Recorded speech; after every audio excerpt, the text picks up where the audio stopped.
Social media ಸೇರಿದಂತೆ ಈಗ ಎಲ್ಲ ಕಡೆ ಬೈಕಾಟ್ ಟರ್ಕಿಯದ್ದೇ ಸದ್ದು. ಪಹಲ್ಗಾಮ್ನಲ್ಲಿ ನಡೆದ ಟೆರರಿಸ್ಟ್ ದಾಳಿಯ ಪ್ರತೀಕಾರವಾಗಿ ನಡೆಸಿದ ಆಪರೇಷನ್ ಸಿಂಧೂರ ಪಕ್ಕದ ಪಾಕಿಸ್ತಾನದ ಬುಡಕ್ಕೆ ಬೆಂಕಿಯನ್ನೇ ಹಾಕಿತು. ಆದರೆ ಈ ಘಟನೆಯಲ್ಲಿ ತನ್ನದೇನೂ ಕೆಲಸವಿಲ್ಲದಿದ್ದರೂ ಮಧ್ಯ ಮೂಗು ತೂರಿಸಿ ಈಗ ಭಾರತೀಯರ ಕೆಂಗಣ್ಣಿಗೆ ಗುರಿಯಾಗಿರುವುದು ಇದೇ ಟರ್ಕಿ.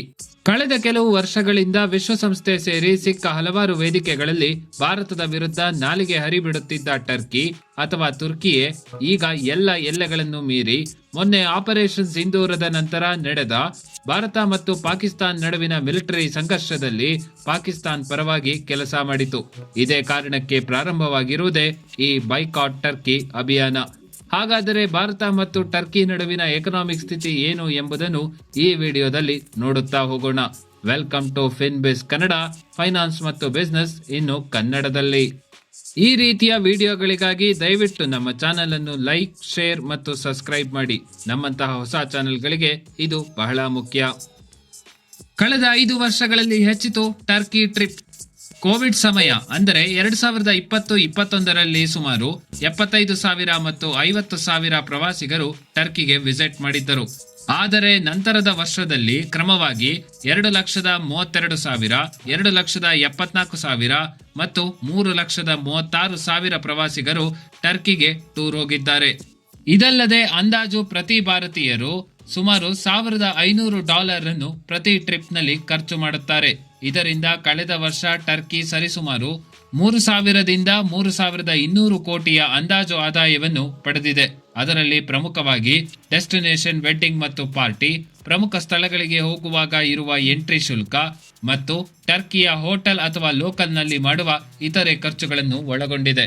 ಅಂದರೆ ಇಲ್ಲಿ ಹೀಗೆ ಒಂದು ಕಡೆ ಭಾರತದಿಂದ ಕೋಟ್ಯಂತರ ರೂಪಾಯಿ ಸಂಗ್ರಹಿಸುತ್ತಿದ್ದರೆ ಮತ್ತೊಂದೆಡೆ ಪುಕ್ಕಟ್ಟೆಯಾಗಿ ಅಥವಾ ಅತ್ಯಂತ ಕಡಿಮೆ ದರಗಳಲ್ಲಿ ನೆರೆಯ ಪಾಕಿಸ್ತಾನಕ್ಕೆ ಡ್ರೋನ್ ಸೇರಿದಂತೆ ಹಲವಾರು ಮಿಲಿಟರಿ ಎಕ್ವಿಪ್ಮೆಂಟ್ಗಳನ್ನು ನೀಡುತ್ತಿದೆ. ಅಲ್ಲಿಗೆ ಹೀಗೆ ಎಲ್ಲ ಡಾಟ್ಗಳನ್ನು ಕನೆಕ್ಟ್ ಮಾಡಿದಾಗ ಭಾರತದಿಂದ ಟೂರ್ಗೆ ಹೋಗಿ ಅಲ್ಲಿ ಖರ್ಚು ಮಾಡುವ ಒಂದಷ್ಟು ಹಣ ನೇರವಾಗಿ ಪಾಕಿಸ್ತಾನಕ್ಕೆ ಸೇರುತ್ತಿದೆ. ಆದ್ದರಿಂದ ಮುಂದಿನ ಬಾರಿ ಟರ್ಕಿಗೆ ಹೋಗುವಾಗ ನೀವೇ ಲೆಕ್ಕ ಹಾಕಿಕೊಂಡು ಹೋಗಿ. ಇನ್ನು ಕೆಲವರು ವಾದ ಮಾಡಬಹುದು, ಟರ್ಕಿ ಒಂದು ಒಳ್ಳೆಯ ದೇಶ, ಅದು ಬಿಟ್ಟರೆ ಟೂರ್ ಹೋಗಲು ಅಂತಹ ಒಳ್ಳೆಯ ದೇಶಗಳಿಲ್ಲ ಎಂದು. ಅಂತವರ ಗಮನಕ್ಕೆ ಅದೇ ತುರ್ಕಿಯ ಪಕ್ಕದಲ್ಲಿ ಇರುವುದೇ ಗ್ರೀಸ್. ಮೊದಲಿಂದಲೂ ಕಾಶ್ಮೀರ ಸೇರಿದಂತೆ ಎಲ್ಲ ವಿಷಯಗಳಲ್ಲೂ ಭಾರತದ ಪರವಾಗಿ ನಿಂತ ರಾಷ್ಟ್ರ. ಅದಲ್ಲದೆ ಗ್ರೀಸ್ ಕೂಡ ಟರ್ಕಿಯಷ್ಟೇ ಸುಂದರ ಮತ್ತು ಟೂರಿಸಂನಲ್ಲಿ ಹೆಚ್ಚಿನ ಆಯ್ಕೆ ಮತ್ತು ಅವಕಾಶಗಳನ್ನು ನೀಡುವ ರಾಷ್ಟ್ರ. ಇದಿಷ್ಟೇ ಅಲ್ಲದೆ ಟರ್ಕಿ ಮತ್ತು ಗ್ರೀಸ್ ನಡುವೆ ಕೆಲವು ಐಲ್ಯಾಂಡ್ಗಳ ವಿಚಾರದಲ್ಲಿ ಆವಾಗವಾಗ ಸಣ್ಣ ಸಂಘರ್ಷಗಳು ಕೂಡ ನಡೆಯುತ್ತಿರುತ್ತವೆ. ಮತ್ತು ಕಳೆದ ಕೆಲವು ವರ್ಷಗಳಿಂದ ಭಾರತದ ಡಿಫೆನ್ಸ್ ಮಾರ್ಕೆಟ್ನ ದೊಡ್ಡ ವ್ಯಾಪಾರಿಯಾಗಿ ಗ್ರೀಸ್ ಹೊರಹೊಮ್ಮುತ್ತಿದೆ. ಅಂದರೆ ಅಲ್ಲಿಗೆ ನೀವು ಹೋಗಿ ಹೆಚ್ಚಿನ ಹಣ ಖರ್ಚು ಮಾಡಿದರೆ ಆ ಹಣದ ಒಂದು ಪಾಲು ತಿರುಗಿ ಭಾರತದ ಡಿಫೆನ್ಸ್ ಕಂಪನಿಗಳಿಗೆ ವಾಪಸ್ ಬರಲಿವೆ. ಅದಲ್ಲದೆ ತನ್ನದೇನೂ ಇಲ್ಲದಿದ್ದರೂ ಕಿರಿಕ್ ಮಾಡುತ್ತಿರುವ ಟರ್ಕಿಗೆ ಪಕ್ಕದಲ್ಲೇ ಒಂದು ಒಳ್ಳೆಯ ಗೂಟ ಇಟ್ಟಂತೆ ಆಗುತ್ತದೆ. ಟೂರ್ ಅಷ್ಟೇ ಅಲ್ಲ, ಮನೆ ಮನೆ ತಲುಪಿವೆ ಟರ್ಕಿ ಐಟಂಗಳು. ನಿಮ್ಮ ಮನೆಗಳಲ್ಲಿ ಉಪಯೋಗಿಸುವ ಹಲವಾರು ವಸ್ತುಗಳು, ಅದು ಕರ್ಟನ್, ಬೆಡ್ಶೀಟ್, ಟವಲ್ನಿಂದ ಹಿಡಿದು ಅಡಿಗೆ ಮನೆಯ ಪಾತ್ರೆಯವರೆಗೆ, ಡ್ರಿಂಕಿಂಗ್ ಗ್ಲಾಸ್ನಿಂದ ಹಿಡಿದು ಟೈಲ್ಸ್ ಅಂಡ್ ಮಾರ್ಬಲ್ಸ್ನವರೆಗೆ ಟರ್ಕಿ ಐಟಂಗಳು ತಮ್ಮ ಪ್ರೆಸೆನ್ಸ್ ಅನ್ನು ಹೊಂದಿವೆ. ಆದ್ದರಿಂದ ಮುಂದಿನ ಬಾರಿ ನೀವು ಈ ಐಟಂಗಳನ್ನು ತೆಗೆದುಕೊಳ್ಳುವಾಗ ಒಂದು ಬಾರಿ ಇದು ಟರ್ಕಿದು ಹೌದೋ ಅಲ್ಲವೋ ಎಂದು ಚೆಕ್ ಮಾಡಿ. ನೆನಪಿಡಿ, ಹೀಗೆ ನೀವು ನಿಮ್ಮ ಮಜಕ್ಕೆ ಖರ್ಚು ಮಾಡುವ ಹಣದಿಂದಲೇ ಪಕ್ಕದ ಪಾಕಿಸ್ತಾನಕ್ಕೆ ಶಸ್ತ್ರಾಸ್ತ್ರಗಳು ಸಿಗುವುದು, ಗಡಿಯಲ್ಲಿ ಸೈನಿಕರ ರಕ್ತ ಹರಿಯುವುದು ಮತ್ತು ಅಮಾಯಕರು ಜೀವ ಕಳೆದುಕೊಳ್ಳುತ್ತಿರುವುದು. ಟರ್ಕಿ ಟೂರ್ ಜೊತೆ ಬೈಕಾಟ್ ಆಗಬೇಕು ಟರ್ಕಿ ಏರ್ಲೈನ್ಸ್. ಟರ್ಕಿ ಟೂರ್ ಅಷ್ಟೇ ಅಲ್ಲದೆ ಟರ್ಕಿಶ್ ಏರ್ಲೈನ್ಸ್ ಕೂಡ ಭಾರತದಲ್ಲಿ ನಷ್ಟವಾಗುವ ಹಾಗೆ ಮಾಡಬೇಕು. ಭಾರತೀಯರು ಎಲ್ಲೇ ಹೋದರೂ ಟರ್ಕಿಶ್ ವಿಮಾನಗಳನ್ನು ಆದಷ್ಟು ಅವಾಯ್ಡ್ ಮಾಡಬೇಕು. ಅದರಲ್ಲೂ ಪ್ರಮುಖವಾಗಿ ಟರ್ಕಿಶ್ ಏರ್ಲೈನ್ಸ್ನ 50ರಷ್ಟು ಮಾಲೀಕತ್ವ ಹೆಚ್ಚು ಕಡಿಮೆ ಟರ್ಕಿ ಸರ್ಕಾರದ ಕೈಯಲ್ಲೇ ಇದೆ ಎಂಬುದು ಗಮನಾರ್ಹ ಅಂಶ. ಬೈಕಾಟ್ ತುರ್ಕಿಗೆ ಕೈ ಜೋಡಿಸಿದ ಸರ್ಕಾರ. ಸಾಮಾನ್ಯವಾಗಿ ಒಂದು ಪ್ರಜಾಪ್ರಭುತ್ವ ದೇಶ ನೇರವಾಗಿ ಮತ್ತೊಂದು ದೇಶದ ಮೇಲೆ ಬ್ಯಾನ್ ಅಥವಾ ಬ್ಲಾಕ್ ಮಾಡುವ ಹೋರಾಟಕ್ಕೆ ಇಳಿಯುವುದಿಲ್ಲ. ಆದರೆ ಈ ಬಾರಿ ಭಾರತ ಸರ್ಕಾರ ಅದನ್ನು ಮೀರಿ ಮುಂದಾಗಿದ್ದು, ಮೊದಲನೆಯದಾಗಿ ಟರ್ಕಿಶ್ ಏರ್ಲೈನ್ಸ್ ಮತ್ತು ಭಾರತದ ಇಂಡಿಗೋ ವಿಮಾನಯಾನ ಸಂಸ್ಥೆಯ ಜೊತೆ ಇದ್ದ ಒಪ್ಪಂದಕ್ಕೆ ನೀಡಿದ್ದ ಅನುಮತಿಯನ್ನು ಹಿಂಪಡೆಯಲು ಮುಂದಾಗಿದೆ. ಸದ್ಯ ಇಂಡಿಗೋ ಏರ್ಲೈನ್ಸ್ ಇದಕ್ಕೆ ಅಪಸ್ವರ ಎತ್ತಿದೆಯಾದರೂ ಈ ಒಪ್ಪಂದಕ್ಕೆ ಮೇ 31ರ ಒಳಗೆ ಅನುಮತಿ ಸಿಗಬೇಕಿದೆ. ಪ್ರಸ್ತುತ ಇರುವ ಸ್ಥಿತಿಯಲ್ಲಿ ಈ ಅನುಮತಿ ಸಿಗುವುದು ಕಷ್ಟವೆಂದೇ ಹೇಳಲಾಗುತ್ತಿದೆ. ಇದಲ್ಲದೆ ಸೆಲೆಬಿ ಸರ್ವಿಸಸ್ ಕಂಪನಿ ಕಳೆದ 15 ವರ್ಷಗಳಿಂದ ದೇಶದ ಪ್ರಮುಖ ಏರ್ಪೋರ್ಟ್ಗಳಾದ ಡೆಲ್ಲಿ, ಬೆಂಗಳೂರು, ಹೈದರಾಬಾದ್, ಮುಂಬೈ, ಚೆನ್ನೈ ಮತ್ತು ಅಹಮದಾಬಾದ್ ಸೇರಿದಂತೆ ಒಟ್ಟು 9 ಏರ್ಪೋರ್ಟ್ಗಳಲ್ಲಿ ವಿವಿಧ ರೀತಿಯ ಏರ್ಪೋರ್ಟ್ ಸರ್ವಿಸಸ್ಗಳನ್ನು ನೀಡುತ್ತಿತ್ತು. ಆದರೆ ಸದ್ಯ ಕೇಂದ್ರ ಸರ್ಕಾರ ಮಧ್ಯಪ್ರವೇಶಿಸಿ ರಾಷ್ಟ್ರೀಯ ಭದ್ರತೆಯ ಕಾರಣವನ್ನು ನೀಡಿ ಈ ಕಂಪನಿಗೆ ನೀಡಿದ್ದ ಸೆಕ್ಯೂರಿಟಿ ಕ್ಲಿಯರೆನ್ಸ್ ಅನ್ನು ಹಿಂಪಡೆದಿದೆ.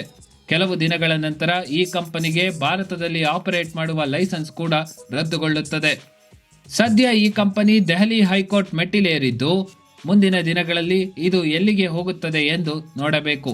ಈ ಕಂಪನಿ ವಾರ್ಷಿಕ ಸುಮಾರು 500 ಕೋಟಿಗಿಂತಲೂ ಹೆಚ್ಚಿನ ಪ್ರಾಫಿಟ್ ಅನ್ನು ಭಾರತದ ಈ ಸರ್ವಿಸಸ್ಗಳಿಂದಲೇ ಸಂಪಾದಿಸಿದೆ ಎಂಬುದು ಗಮನಾರ್ಹ. ಸದ್ಯ ಈ ಘಟನೆಯಿಂದ ಸೆಲೆಬಿ ಏರ್ಲೈನ್ಸ್ ಷೇರುಗಳು ಸುಮಾರು 30% ಕುಸಿತವನ್ನು ಕಂಡಿದೆ.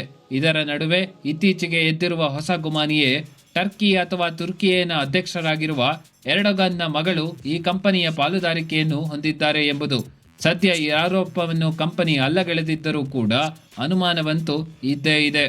ಅಲ್ಲಿಗೆ ತನಗೆ ಸಂಬಂಧವಿಲ್ಲದಿದ್ದರೂ ಭಾರತದ ವಿಚಾರದಲ್ಲಿ ಮೂಗು ತೋರಿಸುವ ಮತ್ತು ಪಾಕಿಸ್ತಾನಕ್ಕೆ ಬೆಂಬಲಿಸುತ್ತಿರುವ ಟರ್ಕಿಗೆ ಯಾವುದೇ ರೀತಿಯಲ್ಲಿ ನೀಡುವ ವ್ಯಾಪಾರ ಮುಂದಿನ ದಿನಗಳಲ್ಲಿ ನಮಗೆ ತಿರುಗುಬಾಣವಾಗುವುದು ಖಚಿತ.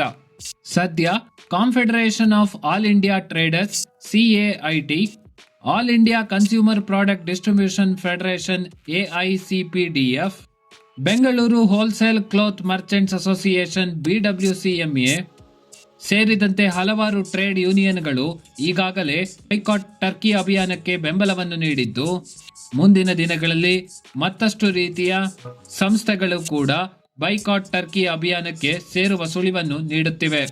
ಹೀಗೆ ಭಾರತದಿಂದ ಬಿಸಿನೆಸ್ ಪಡೆಯುವ ಟರ್ಕಿ ಪಾಕಿಸ್ತಾನಕ್ಕೆ ಹಿಂಬಾಗಿಲಿನಿಂದ ಮಾಡುವ ಸಹಾಯಕ್ಕೆ ಸರಿಯಾಗಿ ತಕ್ಕ ಪಾಠವನ್ನು ಕಲಿಸಬೇಕಾದದ್ದು ಎಲ್ಲರ ಕರ್ತವ್ಯವಾಗಿದೆ. ಅಲ್ಲಿಗೆ ಒಟ್ಟಾರೆ ಹೇಗೆ ಗಡಿಯಲ್ಲಿ ಭಾರತೀಯ ಯೋಧರು ತಮ್ಮೆಲ್ಲ ಕಷ್ಟಗಳನ್ನು ಬದಿಗೊತ್ತಿ ಭಾರತದ ಗಡಿಯನ್ನು ಡಿಫೆಂಡ್ ಮಾಡಿಕೊಳ್ಳುತ್ತಾರೋ, ಹಾಗೆ ದೇಶದ ಒಳಗಿನ ನಾಗರಿಕರು ದೇಶದ ಹಿತಾಸಕ್ತಿಗೆ ವಿರುದ್ಧವಾಗಿ ಕೆಲಸ ಮಾಡುವ ಯಾವುದೇ ಎಲಿಮೆಂಟ್ನ ವಿರುದ್ಧ ಹೋರಾಡಲು ಹಿಂಜರಿಯುವುದಿಲ್ಲ ಎಂಬ ಮೆಸೇಜ್ ಅನ್ನು ಈ ಮೂಲಕ ನಾವು ಕಳಿಸಬೇಕು. ಇದರಿಂದ ಮುಂದಿನ ದಿನಗಳಲ್ಲಿ ಟರ್ಕಿ ಅಷ್ಟೇ ಅಲ್ಲದೆ ಜಗತ್ತಿನ ಯಾವುದೇ ರಾಷ್ಟ್ರ ಭಾರತದ ವಿರುದ್ಧ ಕೆಲಸ ಮಾಡಲು 10 ಬಾರಿ ಯೋಚಿಸುವ ಹಾಗೆ ಮಾಡಬೇಕು. ಇದರೊಂದಿಗೆ ಈ ವಿಡಿಯೋವನ್ನು ಇಲ್ಲಿಗೆ ಮುಗಿಸ್ತಾ ಇದ್ದೀನಿ. ಈ ವಿಡಿಯೋ ಇಷ್ಟ ಆಗಿದ್ರೆ ಒಂದು ಲೈಕ್ ಮಾಡಿ ಹಾಗೂ ಇದರ ಬಗ್ಗೆ ನಿಮ್ಮ ಅಭಿಪ್ರಾಯವನ್ನು ಕಮೆಂಟ್ ಮಾಡಿ. ಮುಂದಿನ ವಿಡಿಯೋದಲ್ಲಿ ಮತ್ತೆ ಭೇಟಿಯಾಗೋಣ. ಜೈ ಹಿಂದ್, ಜೈ ಕರ್ನಾಟಕ.